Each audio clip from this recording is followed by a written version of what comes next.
بسم اللہ الرحمن الرحیم۔ وہ بچپن سے ہی یہی سنتی چلی آ رہی تھی کہ صحن میں انار کا درخت اس کی ماں کے ہاتھ سے لگا ہوا ہے، جبکہ ماں کو دنیا سے گئے کئی برس بیت چکے تھے۔ اسے ٹھیک سے یاد بھی نہیں تھا۔ درخت پر لگے پھلوں کا یہ حال تھا کہ ٹہنیاں اناروں کے بوجھ سے جھک کر زمین تک پہنچ جاتی تھیں کہ ایک عام قد کا انسان ہاتھ بڑھا کر آسانی سے انار توڑ سکتا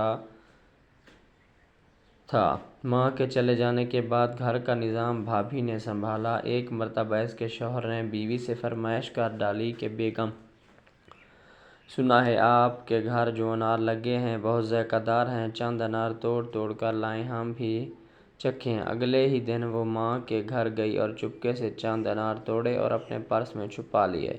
اسی اثنا بڑی بھابھی نے درخت کے قریب کی شاخوں کو دیکھا اور شور مچانے لگی، یہاں سے انار کس نے توڑے؟ اس نے جھٹ سے نند کے پرس کی تلاشی لی اور اسے برا بھلا بول کر انار واپس نکال لیے۔ نند بیچاری انتہائی دکھی دل سے روتی ہوئی بھابھی کے گھر سے نکل گئی، خاوند سے معذرت طلب کی کہ وہ انار نہیں لا سکتی کیونکہ اسے اجازت نہیں۔ خدا کی کرنی دیکھ لیجیے، سنا تھا جس گھر سے بیٹی دکھی کر کے نکالی جاتی ہے اس گھر سے رزق کی فراوانی روک دی جاتی ہے۔ ایسا ہی ہوا۔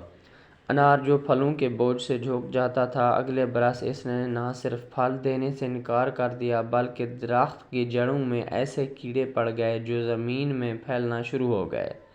کیڑوں کی روز بروز بڑھتی ہوئی تعداد بہت خوفناک منظر پیش کرنے لگی اور نوبت یہاں تک آن پہنچی کہ درخت کو جڑ سے اکھاڑ کر پھینک دیا گیا اور اس جگہ بھاری مقدار میں کیمیکل ڈالا گیا تاکہ کیڑے ختم ہو جائیں۔ بات یہاں ختم نہیں ہوتی۔ ایک مرتبہ وہی بیٹی ان کے گھر واپس آئی اور درخت کو یاد کر کے رونے لگی۔ اس نے درخت کی جگہ اپنا ہاتھ رکھا اور ماں کو یاد کیا۔ اچانک اس کی نظر ایک ننھی سی جڑ پر پڑی۔ اس نے اسے اکھاڑ کر مٹی میں بند کر لیا اور گھر چلی گئی۔ گھر جاتے ہی وہ جڑ زمین میں لگا دی اور اللہ کی قدرت وہ جڑ طاقت پکڑنے لگی۔ صرف 2 سال بعد ہی وہ جڑ تناور درخت بن گیا۔ دیکھنے والے محو حیرت ہیں کہ 3 سالہ درخت اب پھل دینے لگا۔ چند سالوں میں یہ بالکل ویسا ہی درخت بن چکا تھا جسے جڑ سے اکھاڑ کر پھینک دیا گیا تھا۔ اب اس درخت کا پھل پورے خاندان برادری میں تقسیم کیا جاتا ہے۔ یہ ایسا جادوئی درخت بن چکا ہے کہ سالہ سال سرسبز رہتا ہے اور اس کا پھل ہر گھر میں کھایا جانے لگا۔ اگر کوئی سمجھے تو یہ میرے رب العالمین کا بہت بڑا پیغام تھا۔